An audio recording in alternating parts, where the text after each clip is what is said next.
हमारा आज का नौजवान जो पढ़ा लिखा नौजवान है, अगर वो अपने मोबाइल की स्क्रॉलिंग छोड़ के सर्चिंग पे आ जाता है और वही नौजवान जो है वो सर्चिंग करते करते जो है वो अपनी चीज़ों को सेल करना सीख लेता है। लेकिन जब आप फील करेंगे जब किसी ने फ्रॉड करना होता है तो उसके पास बड़े हल होते हैं। चाहेंगे कि वो जो आपके साथ वो फ्रॉड हुआ उसमें आपने जब बिजनेस स्टार्ट किया था तो क्या आपने उनके साथ कोई अपने पार्टनर्स के साथ कोई रिटर्न एग्रीमेंट किया था?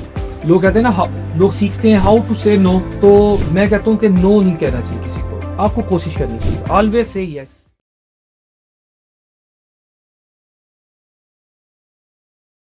बिस्मिल्लाहिर्रहमानिर्रहीम, अस्सलाम वालेकुम। मैं हूं मियां फ़रियाद अहमद। मल्टीवुड डिजिटल के नाम से हम पॉडकास्ट जो है वो रन कर रहे हैं। मैं अपने दोस्तों को बताना चाहता हूं कि हम लोग जो है वो बिज़नेस अपॉर्चुनिटीज़ के हवाले से या हमारे ऐसे इंटरप्रेन्योर दोस्त जो इस वक्त जो है वो मामलात को लेटेस्ट टूल्स के साथ लेके आगे बढ़ रहे हैं, उनको हम अपने पास बुलाते हैं, उनके ख़यालात सुनते हैं।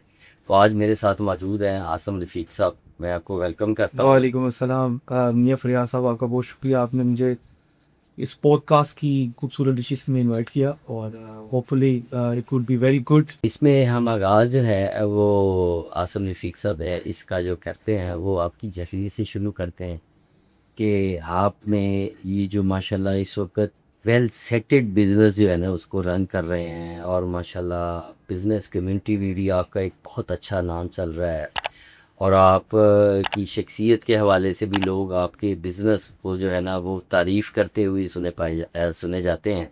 तो पहले मैं जो स्टार्ट करना चाह रहा हूँ वो आपकी जर्नी से स्टार्ट करना चाह रहा हूँ और मैं अपने नौजवानों की मोटिवेशन के लिए भी ये चाह रहा हूँ कि आप थोड़ा सा बताएं कि आपकी जर्नी जो है बिज़नेस पे आप कैसे आए और बिज़नेस को जो इस बुलंदियों तक आप माशाल्लाह पहुँचा रहे हैं, तो इसके राज क्या है? ये सब ऐसे है कि I started doing business in 2009, end of 2009। वो एक ऐसा टाइम था जब इंपोर्ट पाकिस्तान में बहुत सारी चीज़ें हो रही थी, लेकिन करने वाले कम थे, चंद लिमिटेड लोग थे। तो मैंने मार्गरीटा फूड्स के नाम से हमने एक ब्रांड बनाया था और हम 3 फूड्स जो हैं इसको इंपोर्ट करते थे थाईलैंड से। कुछ प्रोडक्ट्स थी, कुछ चाइना से थी, जैसे टूना फिश, सार्डीन फिश, ये हम चाइना से ले रहे थे और थाईलैंड से हम ले रहे थे pineapple, sweet corn, fruit cocktail. Different अच्छी कंपनीज के साथ काम करते थे और वो बड़ा एक क्वालिटी वाला प्रोडक्ट हम पाकिस्तान में लेके आ रहे थे। वो काम चला 2000 मिड 2011 तक। और फिर मेरे साथ एक फ्रॉड हो गया कि कुछ पार्टनर्स की अपनी इन्वॉल्वमेंट की वजह से कुछ चीज़ें ऐसी ख़राब हुई कि पार्टनर पाकिस्तान से मूव करके, और 2011 के दरमियान में मैं बिल्कुल ज़ीरो हो गया। अच्छा, तो आप बताएंगे कि वो जो आपके साथ वो फ्रॉड हुआ उसमें आपने जब बिज़नेस स्टार्ट किया था तो क्या आपने उनके साथ कोई अपने पार्टनर्स के साथ कोई रिटर्न एग्रीमेंट किया था ताकि हमारे नाजरीन जो जान सकें कि पार्टनरशिप में तो एक रिटर्न एग्रीमेंट डॉक्यूमेंट्स होते हैं, आपने वो डॉक्यूमेंट साइन किया था? जब मैंने बिज़नेस शुरू किया था तो हमने जो कंपनी बनाई थी वो एक पार्टनरशिप फर्म थी। देन लेटर हमने उसको पब्लिक प्राइवेट लिमिटेड कर लिया। और जो हमारा ब्रांड था मार्गिटा फूड्स, वो पाकिस्तान, थाईलैंड, चाइना हमारी कंपनी के नाम पे था, जिसके सही। पार्टनर मैं था, मेरे पार्टनर 2 पार्टनर्स और थे, वो थे। ये रिटर्न एग्रीमेंट्स, फिर हमारे जॉइंट अकाउंट्स, ये सब कुछ था। लेकिन जब आप फील करेंगे जब किसी ने फ्रॉड करना होता है तो उसके पास बड़े हल होते हैं। बेशक है। उसने उसने कहा जी ये एक डील है, बहुत अच्छी डील है। उस वक्त 2011 में पाकिस्तान में, चूंकि एक एग्रीकल्चर कंट्री है और यहाँ पे कुछ दालें बहुत अच्छी हैं। बिल्कुल अच्छा। मूंग की दाल, हम साबुत मूंग जो है ग्रीन कलर की, जी जी। वो हम पाकिस्तान में बहुत प्रोड्यूस करते थे, लेकिन इतनी उस वक्त कंजम्पशन नहीं थी पाकिस्तान में, तो एक्सपोर्ट होती थी। उन्होंने वो सारा पैसा और कुछ लोगों का पैसा भी एक डील में इन्वॉल्व किया। बिल्कुल। दिखाया कुछ, किया कुछ। हम्म। दिखाया यानी कि दिखाया कोई 50 लाख का माल और कोई 10 करोड़ की डील उन्होंने, सॉरी 10 करोड़ की डील उन्होंने हमें दिखाई दिखाई और और 50 लाख का माल जो है ना हमें दिखा दिया कि जी ये मैं माल इकट्ठा कर रहा हूँ, ये आ रहा है, ये जा रहा है।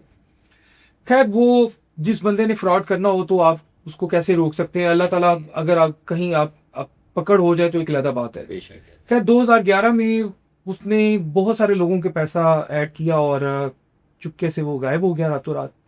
और कुछ 1 महीने के बाद हमें मालूम हुआ कि हमारे साथ फ्रॉड हो गया है। उससे पहले वो हमारे साथ राब्ते में रहा कि जी मैं गया हूँ, मेरे पैसे आ रहे हैं, ये हो रहा है, वो आ रहा है।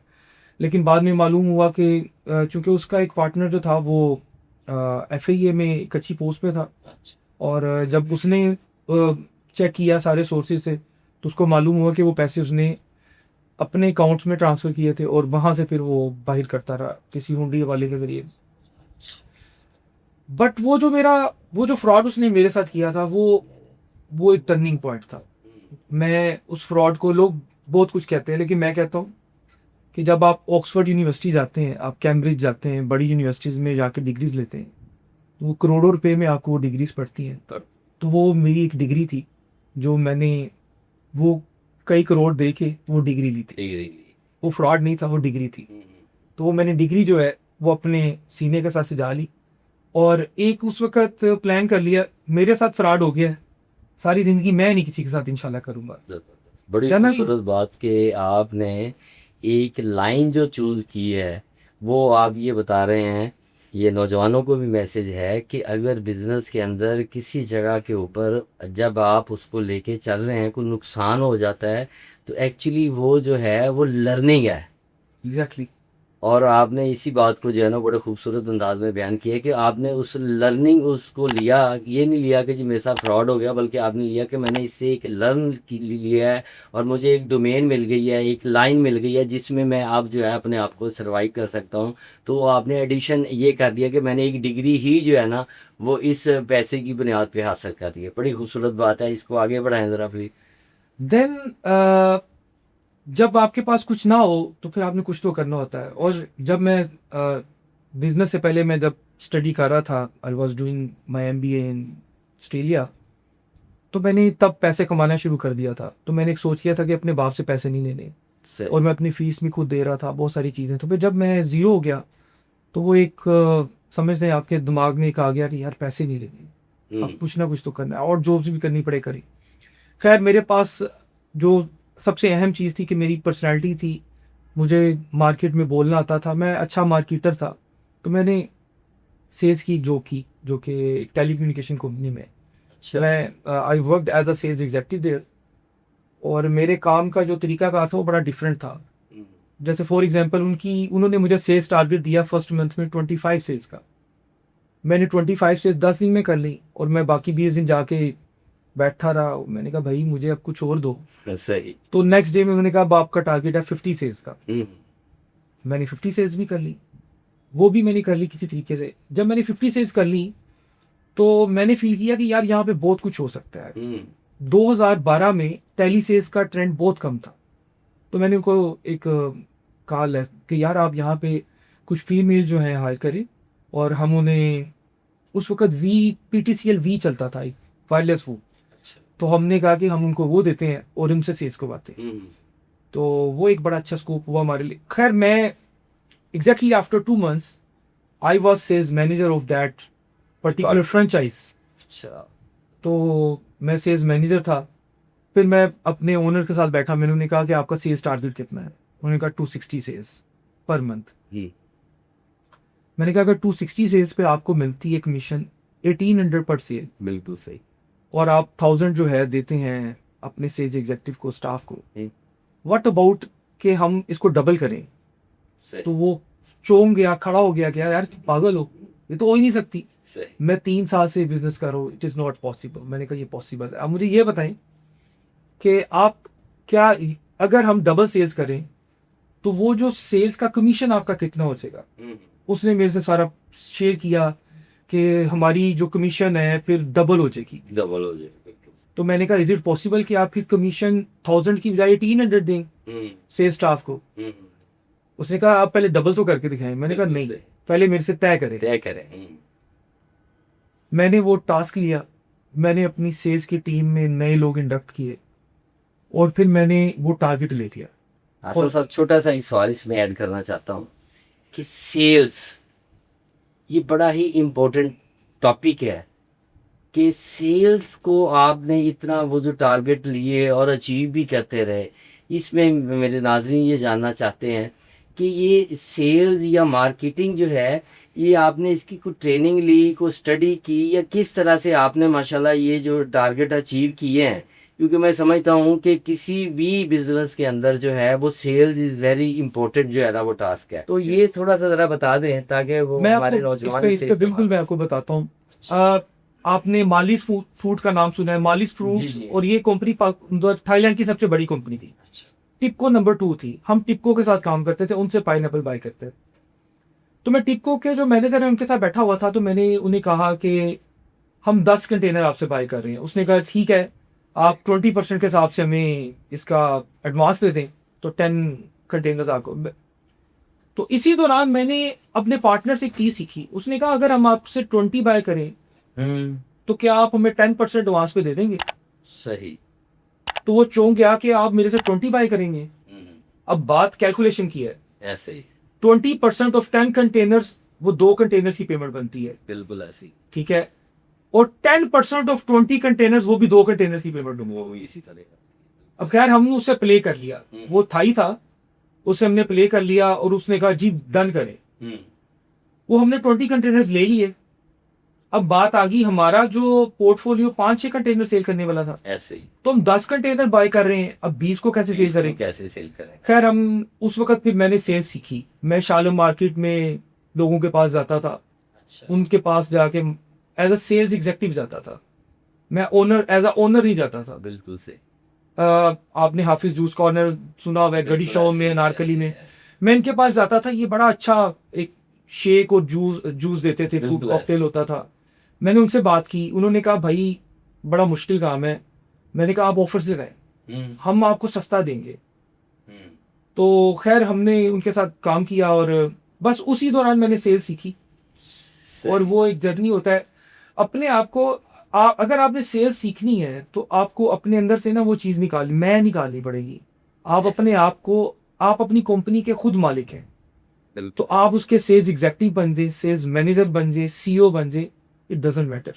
आसम रफ़ीक भाई ने बड़ा ही खूबसूरत अंदाज में हमारी यूथ को ये पैगाम दिया है कि सेल्स के लिए जो है ना वो हमें अपनी मैम भी मारनी है।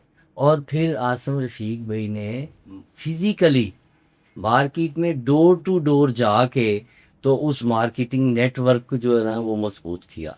तो यही पैगाम हमारे नौजवानों के लिए भी है जो ये समझ रहे हैं, ये सोच रहे हैं कि जिस चीज़ें बिकती नहीं है, तो चीज़ें बेचने का फार्मूला आज आसम रफ़ीक साहब ने आपको बड़े ही एहसन अंदाज से सिखा दिया कि जब आप फिज़िकली जाएंगे, डोर टू डोर जाएंगे, लोगों के पास जाएंगे, तो ये इससे आपकी सेल जनरेट होना शुरू हो जाएंगी। आप जो है वो चीज़ों को बेचना शुरू कर देंगे। तो चीज़ों के बेचने का फार्मूला आपके सामने आ गया है। इस बात को आगे बढ़ाते हैं। जी आसू भाई आगे से। जैन सर, खैर come to my sales manager post. तो मैं सेल्स जब मैनेजर था तो हमने सेल्स टारगेट अचीव किया। मेरा टारगेट जो है 50 सेल्स का शॉर्ट हो रहा था। तो मैंने फील किया कि यार ये बड़ा मुश्किल टारगेट है। मैंने अपनी सेल्स टीम को कहा पूरे लाहौर में फैला दो हम्म।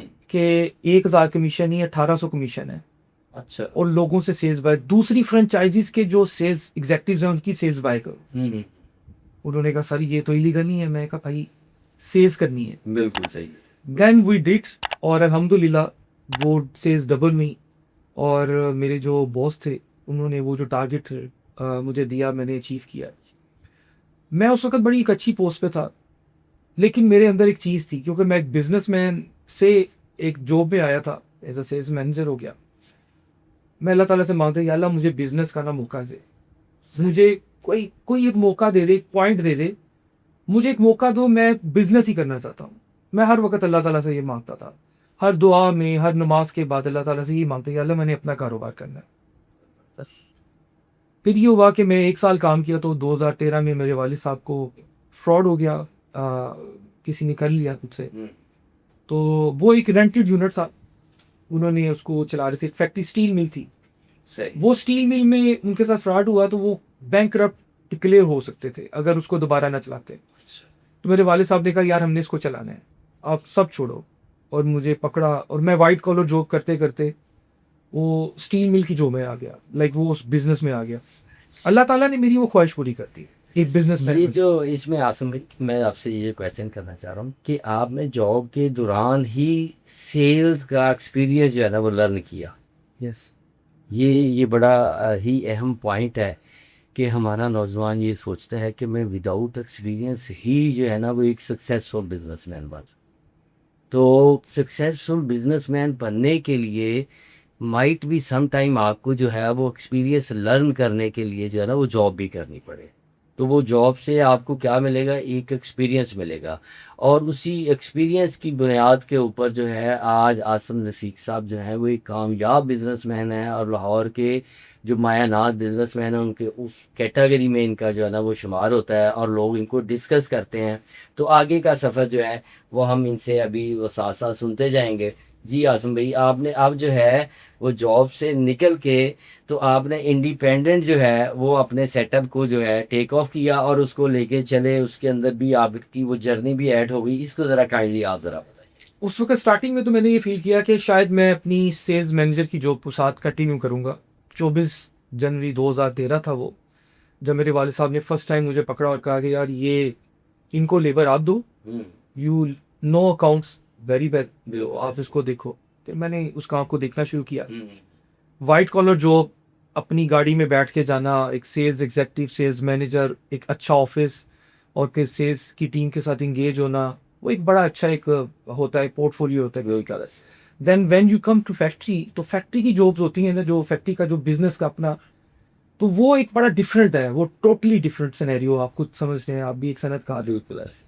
तो मैं जब आया तो मैंने फील किया कभी लेबर शॉर्ट है, कभी फोरमैन साहब को घर में काम पड़ गया, कभी फैक्ट्री का कोई पार्ट जो है ख़राब हो गया है।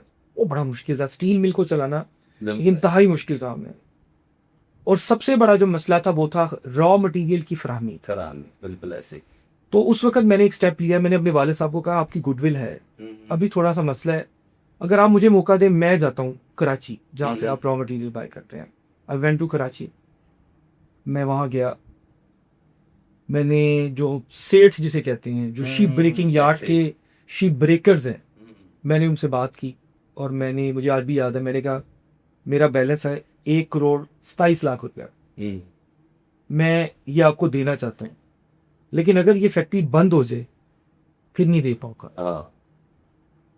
तो मुझे आज भी याद है, अल्लाह को जन्नत नसीब फरमाए, वो बड़े कामयाब बिजनेसमैन थे, उनका नाम था सेठ रहमान। अच्छा। सेठ रहमान ने मुझे कहा बेटा ये लाइन लगा दी मैंने, कितना माल चाहिए। मैंने कहा अंकल मुझे ये इतना दे दें, ये इतना दे दें। उन्होंने मेरा स्टॉक लिखा, मुंशी को बुलाओ, मुंशी को बुलाया, उसने कहा ये माल जो है ना इसका लोड करवाना है आपने, अच्छा। ये 2 ट्राले, एक ट्राला उस वक्त 90 प्लस टन मैट्रिक टन बनता था, 2 ट्राले लोड करवा दो। तो खैर वो अल्लाह का शुक्र है, मैंने चूंकि ज़िंदगी से लर्न किया था, मैंने लर्न किसी से फ्रॉड नहीं करता। बिल्कुल सही। उस वक्त हम जो है बिल्डिंग मटेरियल का सरिया बनाते थे, जो डिफॉर्म बार। बिल्कुल ऐसे। लेकिन जब मैंने उस पर काम करना शुरू किया तो मैंने अपने वालिद साहब को कहा यार ये 6 महीने का काम है, मुझे पूरे साल का काम करना है। काम कर। हमने प्लेन आयरन बार पे वर्किंग की, अच्छा। उसकी लाइन बहुत बड़ी थी। अल्हम्दुलिल्लाह हमने जब उस पर काम शुरू किया तो विद इन अ ईयर हमने अपना नाम बना लिया, क्योंकि हम क्वालिटी फोकस लोग थे। बिल्कुल सही। और फिर क्वालिटी फोकस लोग जो होते हैं, लोग उनके पास खुद आते हैं, वो अपनी टेबल पे बैठे बैठे काम करते हैं। बिल्कुल जिसकी प्रोडक्ट में जान हो ऐसे ही है। उसको किसी के पास जाने की जरूरत नहीं होती, उसकी प्रोडक्ट उसकी टेबल पे भी। लोग कहते हैं ना, लोग सीखते हैं हाउ टू से नो। यस। तो मैं कहता हूँ कि नो नहीं कहना चाहिए किसी को, आपको कोशिश करनी चाहिए, ऑलवेज से यस, बिल्कुल सही। मैं ऑलवेज से अपने यस। सवाल पे आता हूँ जी, प्याफ को क्यों छोड़ा आपने? यस, हमने प्याफ को इसलिए छोड़ा कि 2024 में हमने प्याफ को सपोर्ट किया, और 2024 का इलेक्शन एक मुश्किल तरीन इलेक्शन था, मैं नाम नहीं लेता। हमें कहा गया कि जी हमें अकेला छोड़ दिया गया है, हमारा भाई जो है उसको भी तोड़ लिया गया है, हमारे अजीज़ों कारिब हमारे अगेंस्ट हैं, सबसे बढ़ के कि पूरा लाहौर जो है उसको इन्होंने ख़रीद लिया है, एक आर्मी के जनरल, जो बातें होती थी हमारे साथ। खैर हमने दिल जान से रात न दिन हमने कुछ नहीं देखा। मैंने पूरे लाहौर में 5 बड़े होर्डिंग्स लिए, आपके ये करीबी, आप जैसे ये पुल चढ़ते हैं, जी। ये जो आपका नया बना है, लेफ्ट साइड पे होर्डिंग लिया। प्याज की कंपेन के लिए मैंने अपने बिहाफ पे 5 होर्डिंग्स लिए और वो 10 दिन ऐड मैंने उसके ऊपर लगाई रखा। सही। हम वोटर टू वोटर गए, हमने सबसे पहले अपना एरिया कवर किया। हमारा मुकाबला फाउंडर्स और इनके अलाइंस के साथ था, बिल्कुल। हमारा पीपीए अलाइंस था। तो पीपीए अलाइंस जो था कदरे उस वक्त वीक था इन कॉर्पोरेट, तो मैंने कॉर्पोरेट में काम शुरू किया कि मैंने फील किया कि मेरा दरोगा वाला कवर है, यहाँ पे सारे वोट हमें पड़ेंगे। और वहाँ पे तो मैं अल्हम्दुलिल्लाह इतनी स्ट्रेंथ में हम थे कि हम अपने अगेंस्ट फाउंडर्स और इनके अलाइंस का बैनर भी नहीं लगने देते थे। अच्छा। वो फ्लैक्स भी लगती थी ना, तो कारपोरेशन के जरिए हम उतरवा देते थे। सही। तो खैर ये एक वो काम सियासत है ना, उसमें ये भी चीज़ें करनी पड़ती हैं। तो हमने ये उस वक्त दिल जान से कोशिश की और अल्हम्दुलिल्लाह जो हमारा अलाइंस था वो विक्ट्री होके वो आ गया। सही। लेकिन वहाँ पे एक नया माहौल क्रिएट हो गया कि वाह वाह वाह वाह, मुबारक मुबारक, ओ जी मुबारक हो, ग्रुप आ रहा है, एक आ रहा है, हार पहनाए जा रहे हैं, पग्गे बनाई जा रही हैं। वो शादी का माहौल है भाई। अल्लाह ताला ने आपको एक जिम्मेदारी दी, जिम्मेदारी, और वो जिम्मेदारी का जो तकाजा है ना वो ये है कि आप लोगों की खिदमत करें। हम लोगों के मसाइल लेके जाते थे तो हम देख रहे हैं कि इनका ताल्लुक ही किसी के साथ नहीं है। जो एक्स प्रेसिडेंट था, जो इनका भाई था, इनका अलाई था, जिसकी गाड़ी में घूमते, जिसके साथ बैठ के खाते उठते, रात दिन गुजारते, उसी के खिलाफ इन्होंने बोलना शुरू कर दिया और उसी के खिलाफ एक कंपेन का तरीकाकार बनाया, बदतमीजी का सामान उसके खिलाफ बनाया। इंतहाई बदतमीज था, मानता हूँ, हमारे साथ भी की थी उसने।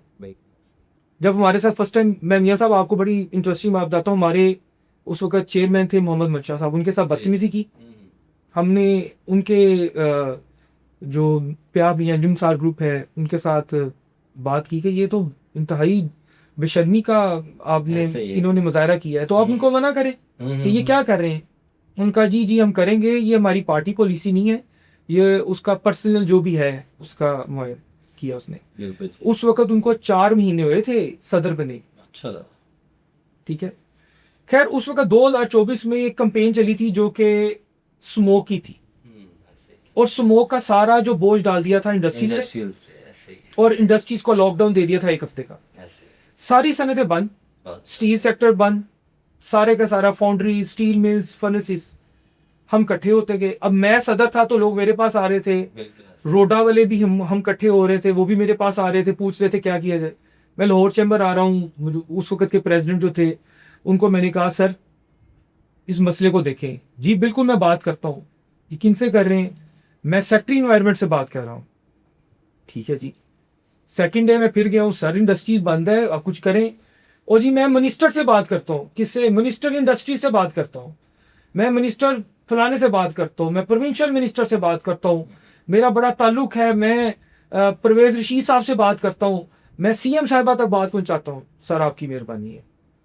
थर्ड डे मेरे पे प्रेशर था, मैंने कहा भाई आप सब आओ। बिल्कुल सही।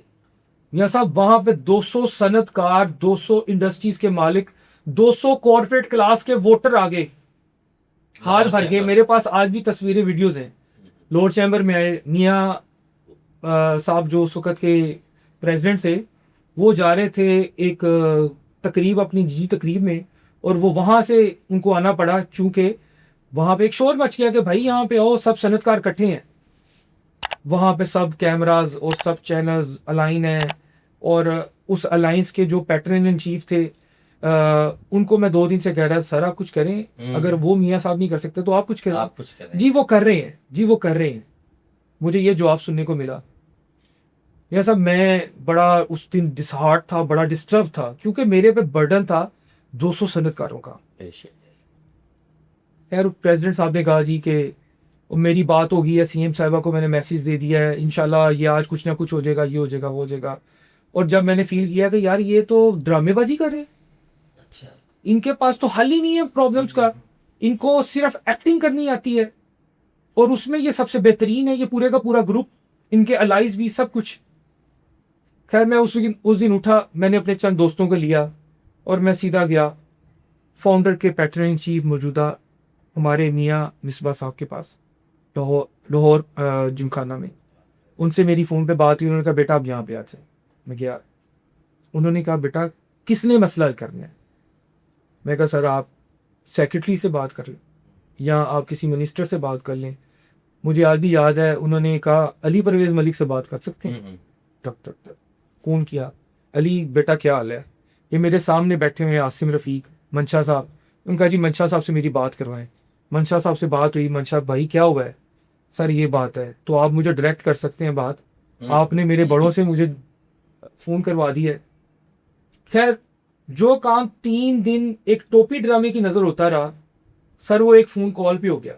उन्होंने कहा मैं एमपीए की ड्यूटी लगा रहा हूँ, मैडम कंवल आप फौरन मुझे ऑफिस जाएं, आई एम इन इस्लामाबाद, वो आपको लीड करें और सेक्रेटरी के पास चले। हम सेक्रेटरी के पास गए, मैडम कंवल के पास गए। बहुत अच्छी वो खातून है, एमपी है हमारी, उन्होंने हमें साथ लिया, लीड किया। और उस वक़्त के जो डीजी इन्वायरमेंट थे उनके पास हम गए, उनसे कमिटमेंट हुई कि चूंकि अब ये लॉकडाउन जो है ये सैटरडे तक कंटिन्यू है। ऐसे हमने उन्हें बताया कि हमारे सिस्टम बने हुए हैं, हमारे स्क्रबर लगे हुए हैं, हम बायोफ्यूल पे हैं, हमें तो खोलने देना। जो गंदा फ्यूल इस्तेमाल कर रहे हैं उनको बंद करें, उनको बल्कि सील करें आप, जो पोल्यूशन का वाकई बाइस है, बिल्कुल हम पे तो मलबा न डालें आप। सर डीजी साहब ने कहा जी नया नोटिफिकेशन नहीं आएगा, बस आपने कह दिया है, मैडम आपने कह दिया है, मियाँ मिसबा साहब की भी कॉल सेक्रेटरी साहब को आ चुकी है, नया नोटिफिकेशन नहीं आएगा। उस दिन हमने रियलाइज किया कि काम करने वाले बंदे तो ये हैं, ये है, बिल्कुल सही, काम करने वाले तो फाउंडर्स वाले हैं। बिल्कुल सर जब आप अलायंस में होते हैं ना, तो आपका अगर अलाई थोड़ा सा कमजोर है ना, तो आपकी ताकत से उसकी इज्जत जो है महफूज रह रही है। महफूज रह रही है। तब हमें अंदाजा हुआ कि ये इंतहाई कमजोर लोग थे जिनको हम लेके आए हैं। बिल्कुल सही, असल जो मजबूत और शानदार लोग तो ये थे, असली फाउंडर्स वाले थे, असली सनतकार ये थे, लोगों की इज्जतों की हिफाजत करने वाले ये थे। जबरदस्त, वहां पे लोगों की इज्जतों की धज्जियां उड़ाई गई, बिल्कुल गिरेबान तक पकड़े गए। बेशक ऐसे ऐसे लाहौर चैम्बर की तो आपने तकद्दुस को ऐसे पमाल किया।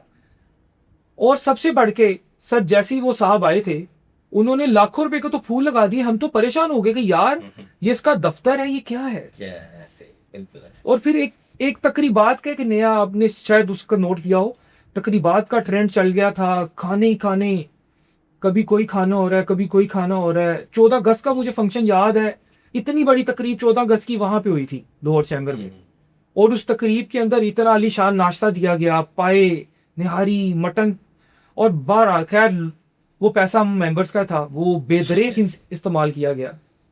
उस वक्त फिर हमारा ग्रुप था, उन्होंने डिसाइड कर लिया कि अब हमने फाउंडर्स के साथ जाना है, लेकिन हमने एक तरीके से प्याफ को छोड़ रहे हैं। बिल्कुल सही। और कुछ अर्से के बाद प्याफ ने एक गंद की सियासत शुरू की। वो गंद की सियासत आप भी देख चुके होंगे। जी जी ऐसे, उन्होंने डिफरेंट मार्केट्स में अपने चमचे बनाए, बिल्कुल ऐसे ही है, और उन चमचों को एग्जेक्टिव कमेटी प्याफ का नाम दिया। बिल्कुल ऐसे। और उन चमचों ने क्या किया कि लोगों की जो जो काम वो लोअर चैम्बर के अंदर बैठ के कर रहे थे, वही मार्केट्स में हो गया, बिल्कुल ऐसे, और लोगों के जनाब तोड़ फोड़ शुरू, बिल्कुल और मुनाफकत की सियासत और गंदगी उछालना, ये सारा वहाँ पे शुरू हो गया। और फिर हमने डिसाइड किया then that we are going to join founders now. ऐसे। और फिर अल्हम्दुलिल्लाह आप उस तकरीब का हिस्सा हैं कि रहमत शादी आल में हमारा पूरे का पूरा दरोगा वाला तमाम सनतकार, और उसके गिरदो नवाह में शालीमार लिंक रोड से, भगवानपुरा से, सलामतपुरा से, बरकी रोड से, जल्लो से, रोडा से, महमूद बुटी से, इर्द गिर्द से तमाम सनतकार, वो 450 लोगों की आपने गैदरिंग देखी थी। बिल्कुल ऐसे वो है, तमाम जो वोटर से और गैदरिंग चैम्बर देखी और वहाँ पे लोगों का जोश और वल्वला भी देखा। तो नाज़रीन, आसम रफ़ीक भाई ने बहुत ही अच्छे अंदाज में ये बता दिया कि प्याफ और फाउंडर के दरमियान फ़र्क जो है ना वो क्या है, कि प्याफ सिर्फ बातों से जो है ना वो अपने काम करती है, जबकि फाउंडर ग्रुप जो है ये फिज़िकली जो है वो ताजरों के, सनतकारों के मसाइल जो है वो उनको ना सिर्फ फिक्स करते हैं बल्कि उनको हल करवाते हैं और ऑन दी स्पॉट करवाते हैं।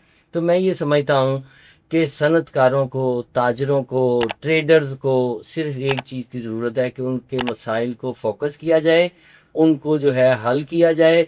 तो उसके लिए आसन रफ़ीक भाई ने और हमने जो है वो मिल के फाउंडर को जो है वो ज्वाइन किया, और फाउंडर की जो है वो हम दस्ते बाजू बने। और इंशाल्लाह इस दफ़ा जो इलेक्शन आने वाले हैं इसमें फाउंडर जो है वो पहले से ज़्यादा मजबूत होकर इंशाल्लाह चैम्बर के इक़्तिदार में आएगी और ताजरों के मसाइल इंशाल्लाह तरजीही बुनियादों पर हल करेगी। बहुत शुक्रिया आसम भाई आपका, आप तशरीफ़ लाए और आप एक छोटा सा मैसेज नौजवानों को दें कि आज का हमारा नौजवान बहुत बड़े ड्रीम देखता है, बट वो डिसअपॉइंट है कि वो समझता है कि ये शायद मेरे लिए जगह जो है ना वो फुलफ़िल नहीं है। जबकि मैं अक्सर नौजवानों को कहता हूँ कि पाकिस्तान के अंदर बड़ा ही पोटेंशियल और बड़ी अपॉर्चुनिटीज़ बाकी हैं।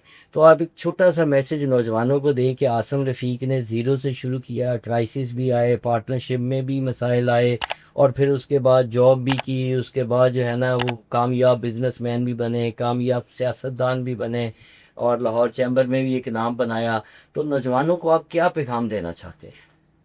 मियाँ साहब, आज के नौजवान को मैं सबसे पहले जो एक पैगाम देना चाहता हूँ वो ये है कि जो आपके दिमाग में घुसा हुआ है ना कि मेरे पास इतना पैसा होगा तो मैं कारोबार करूँगा, ये गलत सोच है। ज़बरदस्त। आपके पास बहुत बड़ी अपॉर्चुनिटी है। हमारे पाकिस्तान में आज भी ऐसी सनतें हैं जो अपनी वेस्ट को समझे कि स्क्रैप करते हैं। बेशक ऐसे। ठीक है, आप उन इंडस्ट्रीज़ में जाए, सर्च करें क्या ऐसा है जो वो स्क्रैप कर रहे हैं और आप उसको, आपकी वो रॉ मटेरियल बन सकता है। बिल्कुल ऐसे। ठीक है, आप उस पर काम करें, उस पर टेक्नोलॉजी को आप इन्वॉल्व करें। एक्सीलेंट। आपके पास सबसे बड़ा टूल जो इसका सोशल मीडिया है। बिल्कुल ऐसे। बेचने के लिए आप सोशल मीडिया का इस्तेमाल करें, बिल्कुल ऐसे। और प्रोडक्शन के लिए आप, बहुत सारी कंट्रीज जो हैं उनमें इस वक्त हम बहुत पीछे हैं टेक्नोलॉजी में, उनकी टेक्नोलॉजी उनसे लें। बिल्कुल ऐसे। आप टेक्नोलॉजी इंपोर्ट करें, मटेरियल इंपोर्ट ना करें। Material import. मटेरियल्स जो हैं वो आप उन इंडस्ट्रीज से लें, उनकी जो वेस्ट है या उनकी स्क्रैप है, और उससे आप जो भी प्रोडक्ट बना सकते हैं उसको कन्वर्ट करें। ये मेरा आज का एक छोटा सा पॉइंट है जो मैं नौजवानों को दे सकता हूँ। बहुत इसके लिए ही- आपको पैसों की ज़्यादा ज़रूरत नहीं है। बहुत ही वैल्यूएबल पॉइंट है जी, कि हम लोग जो है वो बड़े बड़े बिजनेस को और इंडस्ट्री को फोकस कर रहे हैं। तो आसम भाई ने जो है वो समुंदर को कूजे में बंद कर दिया है कि आप फैक्ट्रियों की जो रॉ मटेरियल वेस्टेज वाले हैं, उन्होंने जो अपने डिस्ट्रॉय करने होते हैं, आप उनसे चीज़ें बिल्ड करना शुरू करें। छोटे सरमाए से आप बड़ा बिजनेस जो है वो कर सकते हैं। तो इसके लिए साथ ही उन्होंने इस बात को भी इंडिकेट कर दिया कि हमें जो है वो टेक्नोलॉजी के साथ साथ जो है उस सेल्स को कैसे करना है, उसके लिए सोशल मीडिया का प्लेटफॉर्म मौजूद है, ई कॉमर्स मौजूद है। हमारा आज का नौजवान जो पढ़ा लिखा नौजवान है, अगर वो अपने मोबाइल की स्क्रॉलिंग छोड़ के सर्चिंग पे आ जाता है, और वही नौजवान जो है वो सर्चिंग करते करते जो है वो अपनी चीज़ों को सेल करना सीख लेता है, और वो ना सिर्फ पाकिस्तान में बल्कि उसके लिए अब ये अपॉर्चुनिटीज़ हैं कि वो दुनिया के अंदर जो है ना वो अपनी चीज़ें बेच सकता है। वो चीज़ें जो वेस्टेज से तैयार होंगी उनको छोटे सरमाए से वो लेके चलेगा, और इंशाल्लाह वो चीज़ें जो है वो जदीद टेक्नोलॉजी के थ्रू जो है वो दुनिया में बेचेगा। और इससे क्या होगा, इससे हमारी मईशत बेहतर होगी, पाकिस्तान के अंदर रेमिटेंस आना शुरू होंगे, और इन चीज़ों से पाकिस्तान की मईशत जब बेहतर होगी तो इंशाल्लाह फिर हमारे हालात भी बदलेंगे, हमारी इंडस्ट्री भी चलेगी, हमारे मुल्क में रोज़गार के मौके भी पैदा होंगे। और यकीन जानिए, मैं यहाँ पे एक बात ज़रूर ऐड करता हूँ, डिफरेंट प्रोग्राम में कहता हूँ कि पाकिस्तान के अंदर बहुत सारा पोटेंशियल बाकी है, बहुत अपॉर्चुनिटीज़ बाकी हैं। यहाँ पे अगर कमी है तो हार्ड वर्किंग की है, अगर कमी है तो कमिटमेंट की है, अगर कमी है तो क्वालिटी की है। अगर हम इन 3 चीज़ों को पूरा करना शुरू कर दें तो आप यकीन करें हम सिर्फ दुनिया पाकिस्तान में नहीं बल्कि दुनिया में अपना नाम रोशन कर सकते हैं। इसी बात के साथ मुझे इजाज़त दीजिए। अस्सलाम वालेकुम।